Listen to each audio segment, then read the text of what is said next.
after I turned the final manuscript in, she and I were still wrestling with this problem, and I blew my top. I just blew my top at her. And I know, I psychologically, emotionally, like it is scientifically proven that when people get mad at each other, the amygdala kicks in, your lizard brain kicks in, you get into fight or flight mode, and you can't think rationally.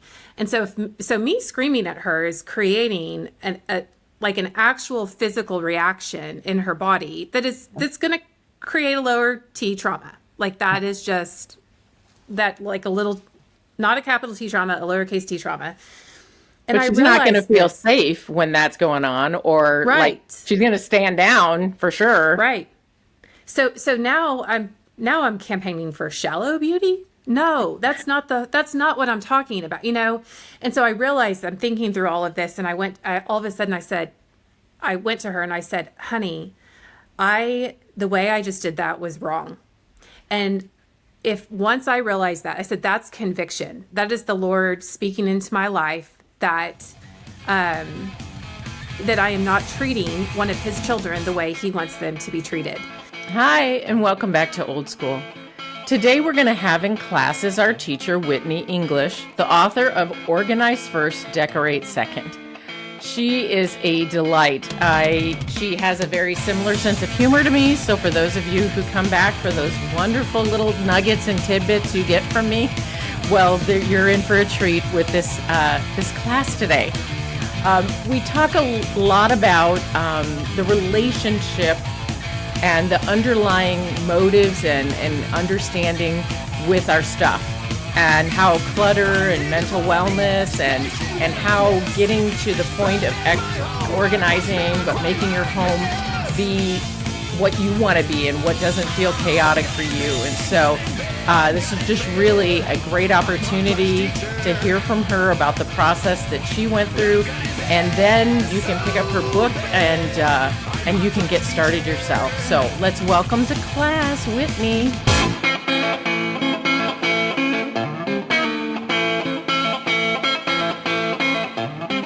So yeah, I've owned my fair share of businesses in the day. Some have gone really well and some haven't. So a lot of successes and some, there's some really good successes and then a lot of failures. I mean, to be totally awesome, like the highs have been really high, and I can count them on two fingers, and the lows have been really low, and I feel like I am tired of trying to, keep up with those. But that's how God teaches us. And as one of my mom's friends said to me growing up one time, and so we know Jesus through the fellowship of his sufferings, not the fellowship of his fun, Whitney.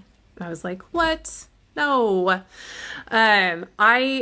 I too have, I thought I was an Enneagram 7 for a really long time. And in the past 6 months, I was listening to some podcast with Ian Cron, probably, and he was talking about Enneagram and kind of walking through the whole overview of that whole framework again. And when he got to the Enneagram 4, he described the primary motivation of the 4 is a desire to express themselves. And that landed with me in a very different way. And it made me sort of wonder if I've used the Enneagram 7, almost as a mask, almost as it's easy to be the life of the party. And I definitely am also an introvert.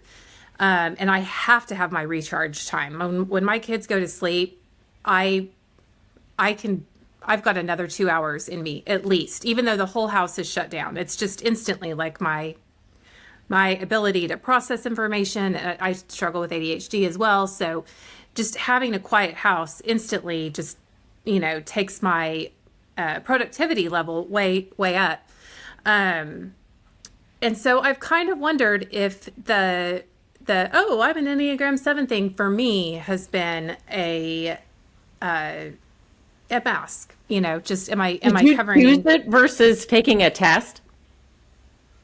No, I've never taken a test. I just listened to it. So you just chose that one before, and so now you're having the revelation it might be different.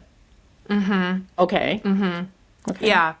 Because the primary motivation of an Enneagram 4, so, supposedly is that desire for creative expression. And when you say, how did you get from businesses to wanting to write this book?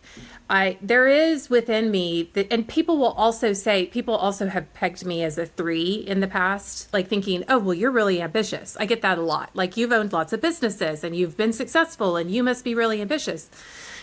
I've had to be, so I think I might be this 4-wing 3 that I think definitely the primary motivation is to express myself. What am I trying? And that's something that in writing, you wrestle with a lot. It's like, what am I trying to say? What does that mean? What impact is it going to have on the world? What is it? And so I will zoom way out and think very big picture about like legacy and what I'm leaving behind, and the impact that this is going to have on my family and my kids. And so, but the creative expression, whether that's through painting, design, art, words, poetry, paragraphs, prose, any of that, it just seems like it is a primary motivation.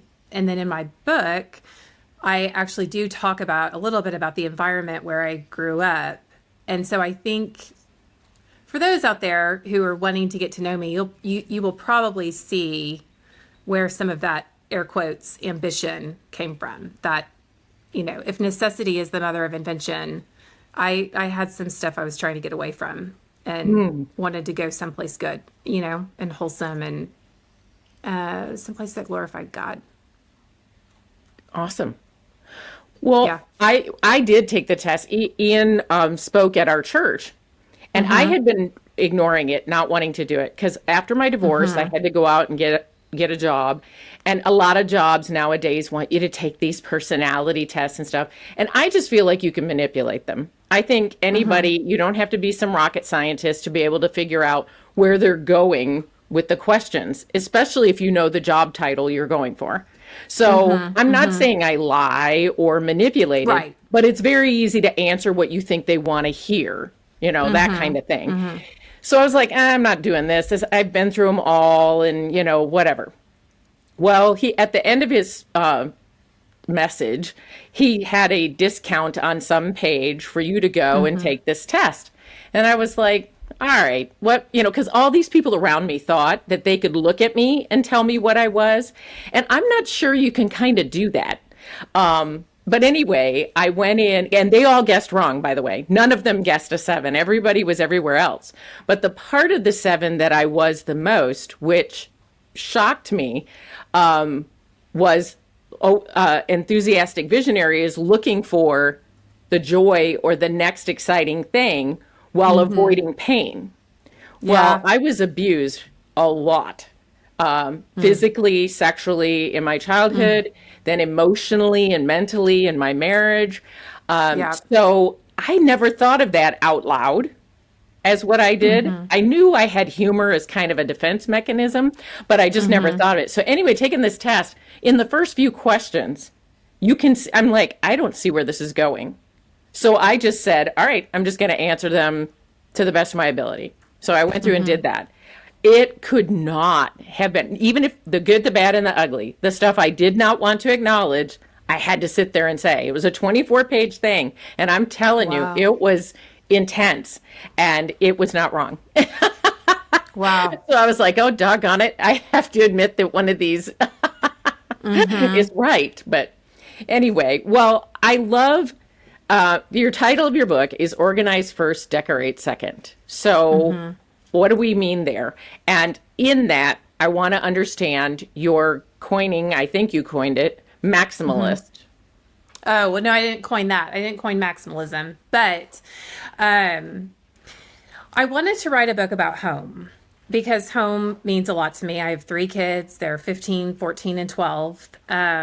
I have a degree in interior design. I have loved homes. I used to draw floor plans. Like I have this picture that I drew in crayon probably when I was like 7 years old of like probably like a Barbie dream house or something. And I was just a really creative kid and definitely always dreaming. and building homes in my head. There's one home, I haven't shared this with anybody, but I think when we're kids and we're trying to survive, we find places to retreat to. And one of the places I retreated to was this house in my head. I mean, and I can walk through it. I can picture exactly what it looks. Sometimes I'm like, is that the house that the Lord is building for me in heaven? Will it look like that one? Oh, fun. I don't know. Who knows? It's so real in my head. It's got flagstone floors and, there's one gable on the front. And I mean, I could go, dream about actually building it here. But it was this place where I would go to in my head as a kid that was safe. Like I would lay in bed, and when I couldn't sleep at night, I would walk through the house and imagine like what furniture I would pick out for it and things like that.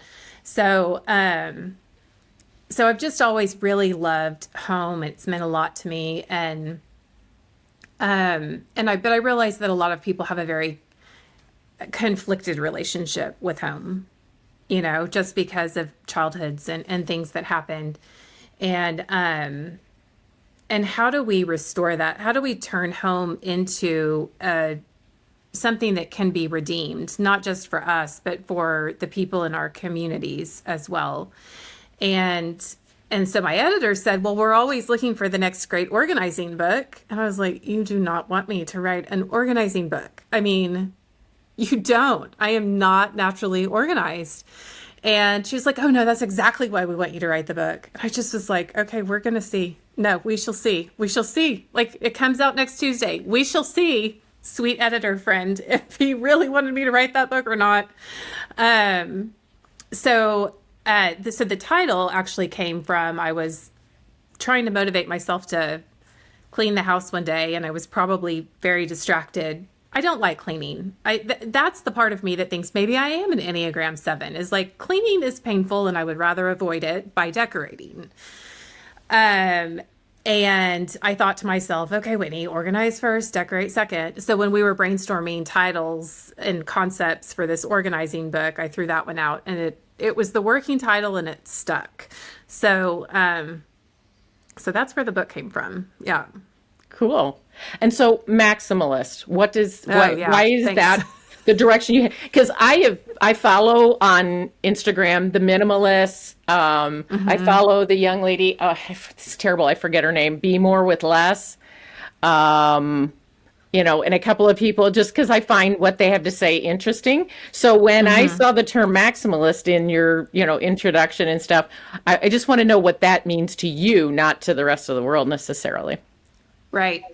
I love stuff, and stuff loves me. We are like magnets. Do you ever hear the George Carlin skit on that?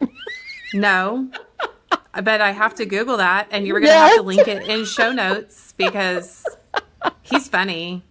It's hilarious. He does this whole thing on stuff and people. Okay, so I think you'd love it. Yeah, go ahead and look at that. So, I mean, I just do. I have always been attracted to pretty things, and so I actually wouldn't call myself a true maximalist. There are some designers and decorators out there that do maximalism with a precision that is an art form, like the ability to put wallpaper plus, different patterns on textiles and pillows. And there's this one designer, I love to design textiles. That's another creative expression, part of what I love to do. And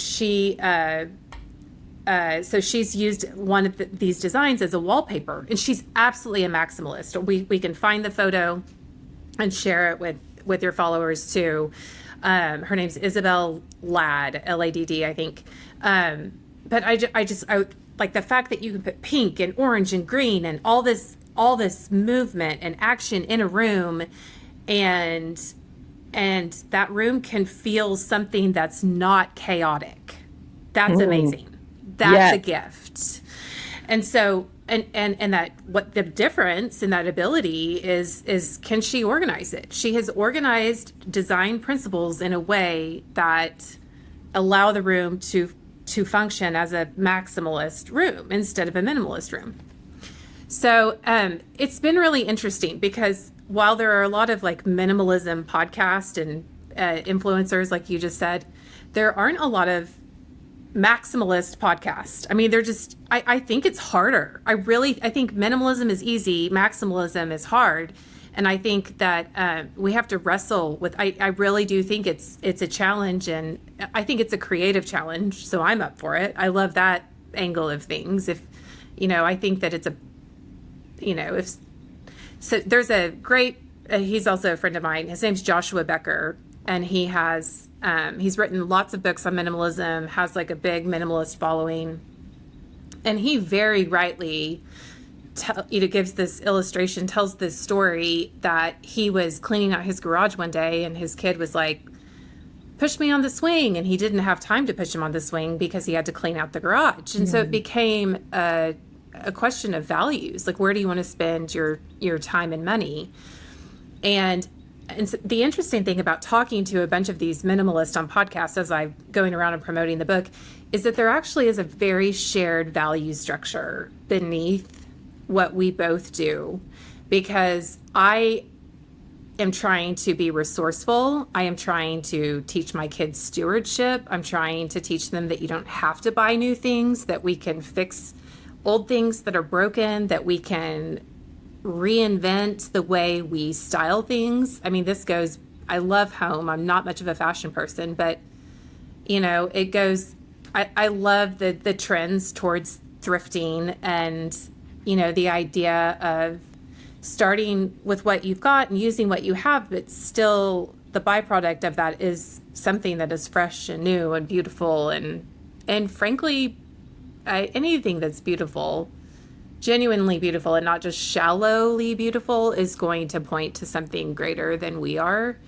And so I think the effort that goes in towards all of those activities, the idea of learning stewardship or leaning into the constraints that inspire creativity and resourcefulness, I really think that those are things that honor the Lord. And I wanted to get that message out there and just see if other people relate to it as well. Awesome. And I agree. I'm old.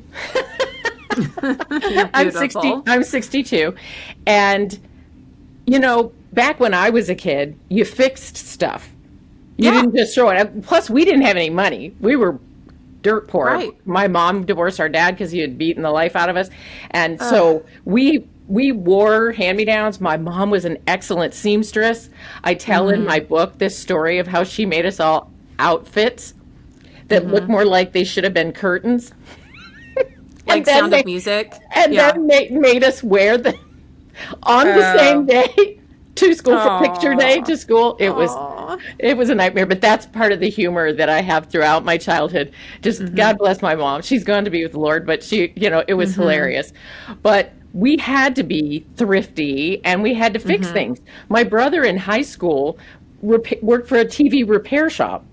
I don't think there is such a thing anymore. Nobody fixes anything. They just throw it out and go buy something else, which has created a whole nother problem. But I think that's, I don't think people, you're right. It has to have the underlying motive, of being a good steward, not only of the time, but of the money, but of your time. Like him not being able to play with his kids because of your stuff.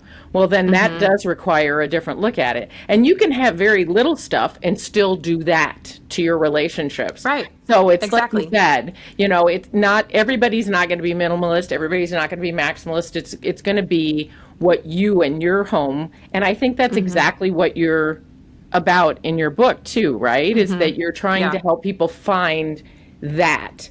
That balance. Hopefully, yes. That's exactly. Yes. So you had, what is your top, I don't know, maybe 3 kind of tips, actionable steps that you kind of throw out in there? And I get it. We don't want to give away the farm. You want people to go get the book. But at the same token, that just kind of help start them on their journey towards what you're hoping they get, which is, making that home, not chaotic. And you talked to also the mental wellness and clutter connection. So maybe a little bit of that. How do we walk that? Couple of quick tips. It's interesting that you asked that. My husband and I had a conversation this morning, and I feel like this is a theme of this year and a little bit of the book.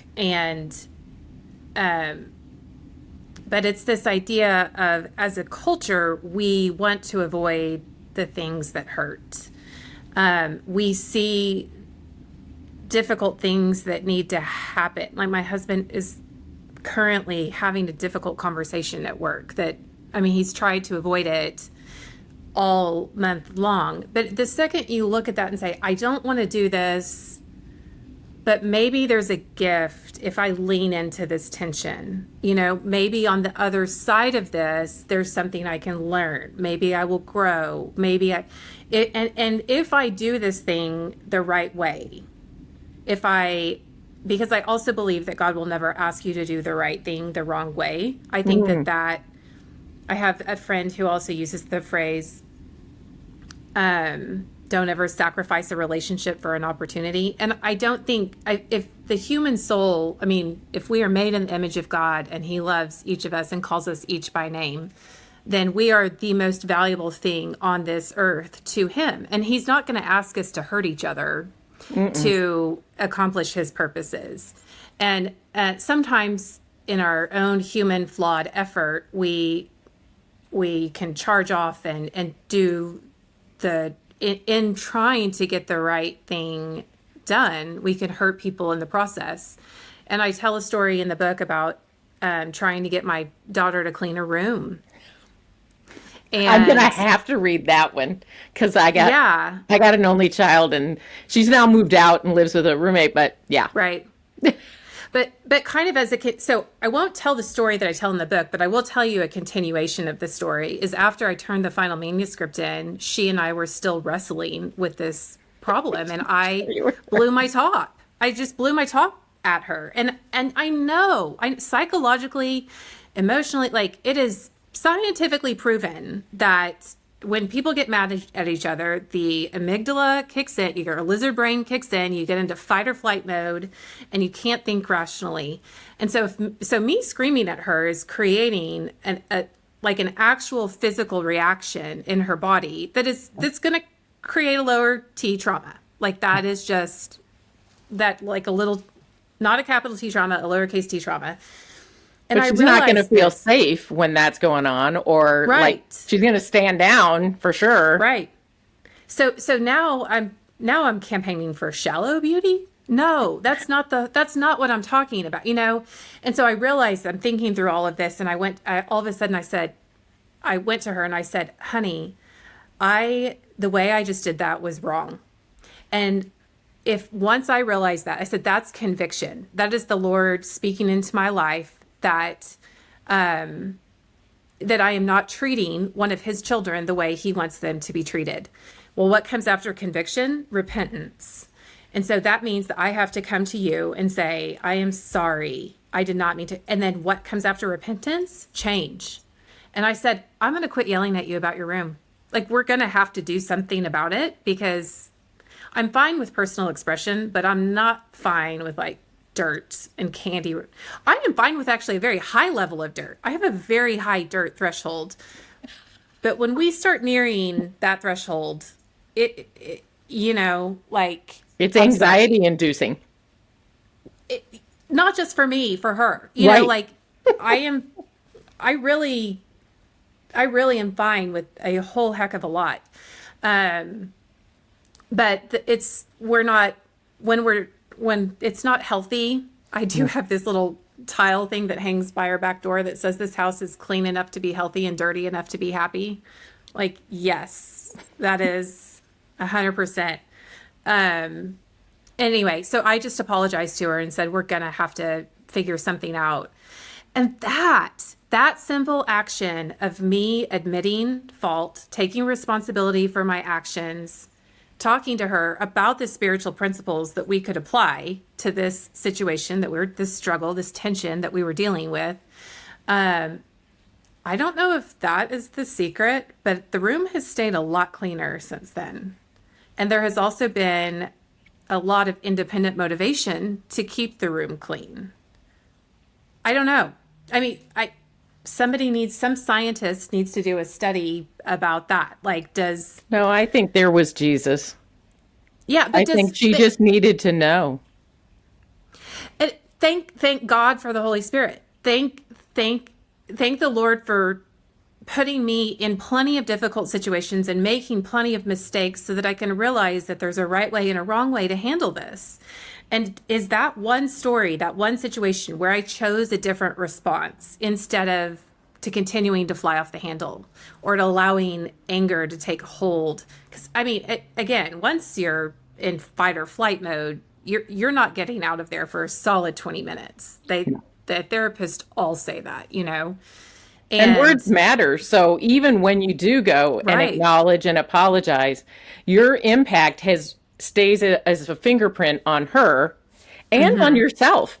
This has become like cellular level happen to both of you, and there's no Right. That's erasing. cool. There's just moving forward. I was I hadn't thought going about back that. to school after my divorce, and I was in a class about conflict resolution, and I was talking about my Ooh. daughter and her room not being clean. And this one guy who was getting his theology degree and was in this class too, he goes, "Can I ask you a question?" And I go, "Sure." And he goes, "Does she love the Lord? Does she have a relationship with the Lord?" And I go, "Yeah." He goes, Is she in school? Yeah." "She getting good grades?" "Yeah." Is she a good person? Is she kind?" "Yeah." He goes, "Shut the door." And I'm That's like, fun. yes, but I get also what you said is, all right, we do need to do something about this, but it's not this. It's not me yelling at Right. you, because clearly, Right. as Dr. Phil used to say, how's that working for you? Right. I mean, yeah. So I don't know that you asked for like three tips and you got one story. So I don't know if that I don't know You if that can give a answers the couple question, more. but I I need All right, another I tell question. you what, better than that, better than let's get three tips. Because then Okay. I don't want to keep you a whole lot longer because, like I said, I value people's time. But like, what would be the one first thing that maybe you even break that out that way in the book, but the one first thing for people to, take that step? Like, hearing that story probably was about 12 tips in one little setting, but like, what began your journey so that this does end up being an organization book, whether you thought so or not? So in the book, I did, when you asked that question, I did think about this, but we'll tell another story, I guess, to get there. And I do tell this story in the book, but I was recently graduated from college, living in Dallas, working at a furniture store, and my mom came to visit. And I was always I just always had the most uncomfortable sofas because I would find them at an estate sale or something, and they were like roses with like big chintz flowers and blue ribbons all over them. And like my boyfriends never liked to sit on them and stuff. Anyway, so I just had this probably very over decorated apartment for a kid who is just, fresh out of college and broke. But every surface was covered with like little somethings, little trinkets. And so my mom was staying there and I left to go to work one morning and she was leaving to drive back home that day. And I came home from work and there were little tent cards that she had cut out of paper and folded and placed on all the surfaces in the apartment. And that said, in all caps, a Sharpie marker, edit, edit, edit. And so when I was actually writing the book and I read that I did a read aloud with like several friends to just get feedback and stuff. One of my friends got really mad. She was like, "I can't believe she said that." And I was like, I think it was well meaning. I think she was trying to offer constructive criticism. And I would rather take that approach than choosing to get offended about it, you know? And so I in the think book, I I would have talk about, started laughing. I think I did a little bit. And I think I was like, oh, haha, my mom, you know? But I mean, there's something about editing. And I was working with an interior designer a few years ago. I was in a busy season of life and we had this new house and I wanted help with a little bit. So I reached out to somebody and hired them to help us do a few things. And she was helping me put together a Pinterest board. And at one point in time, she said, you just have to keep editing. Like you just have to, you can add more pictures, but you just have to keep taking off what no longer speaks to you. And I'm a very visual person. I actually use, because I design textiles and I like art and I just love working with images. And I have this app on my computer that I store photos in, and I'll find a photo. So I don't even use Pinterest anymore, but I am constantly going through that image filter and editing like this. And it's all ideas. It's like ideas for textiles, or there'll be quotes or things in there that inspire. I'm like, this isn't speaking to me anymore. And I just delete that image off my hard drive, So I do, in the book, I talk about the art of the edit. And it really is, I think, if you don't feel like decluttering because that triggers, or I don't know, it just sounds boring, just go through your house and edit, just be like, okay, the life cycle on this widget, like we're good. It's done. It has served its purpose and we can say thank you to that item and move it along, So I guess that is sort of a tip. Well, an edit doesn't necessarily indicate removal only. Right. You can put it in a closet and pull it out again later. Well, or that your editing can mean that, okay, if that doesn't speak to you, but this, or maybe it moves from one space to another to speak in a different way in a different room. So everybody always thinks of declutter as getting rid of stuff or hiding it, go and put it in, like people, then George Carlin talks about this too, but like I ended up at one point in my kitchen, so that, because my ex-husband did not like stuff on the counter at all. Like even if the mail was sitting there, it was a whole ordeal.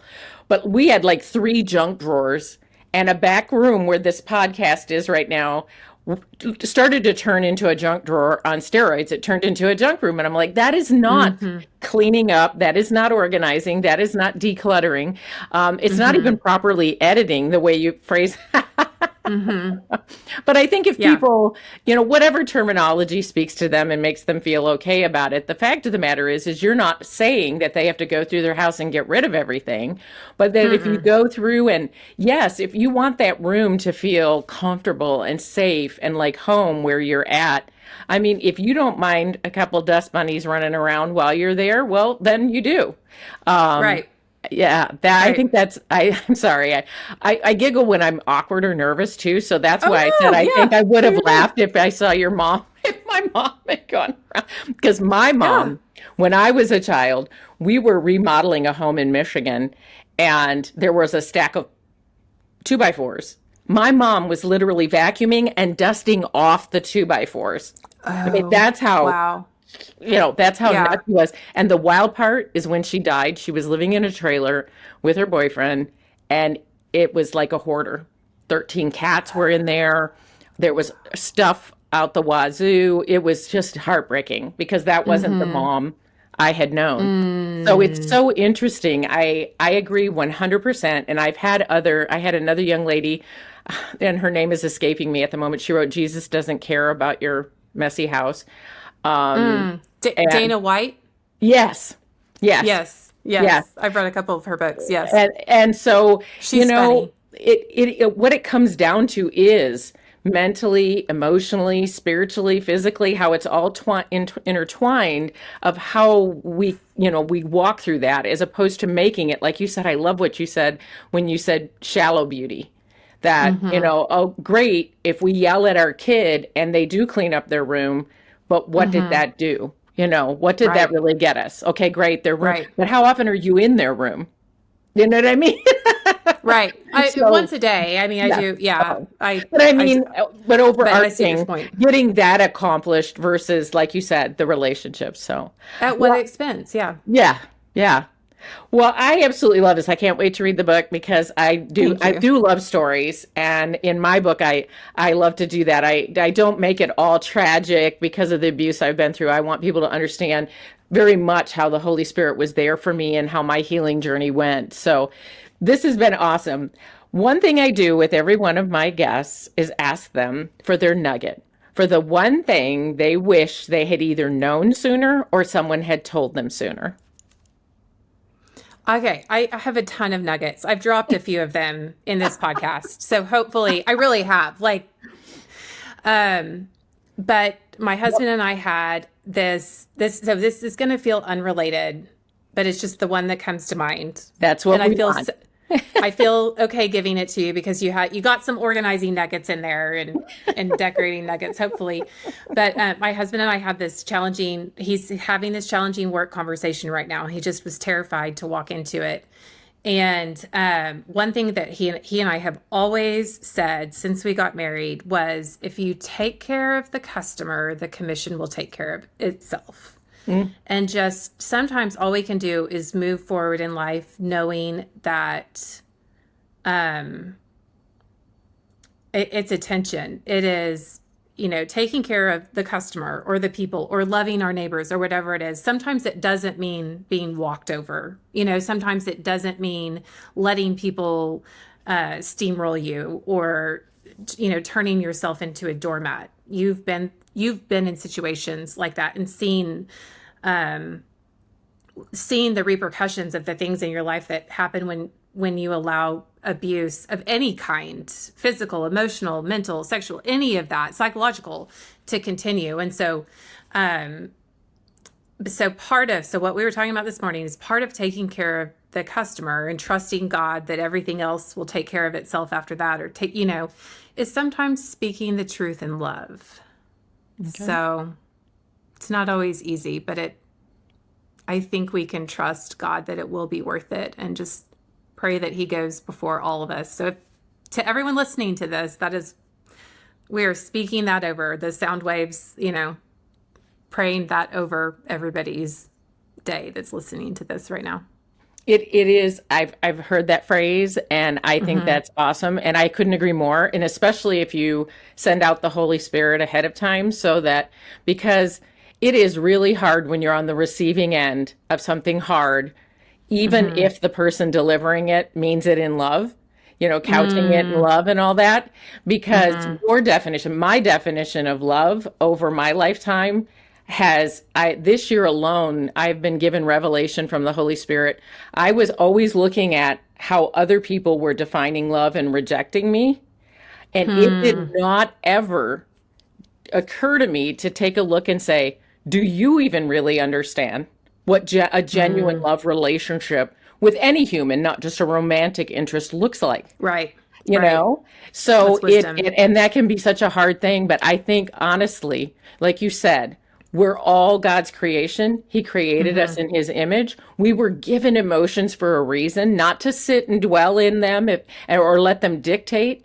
But I think that's that the Holy Spirit's the one that can make that a beautiful reception and a saving of that relationship, if that's what's supposed to happen.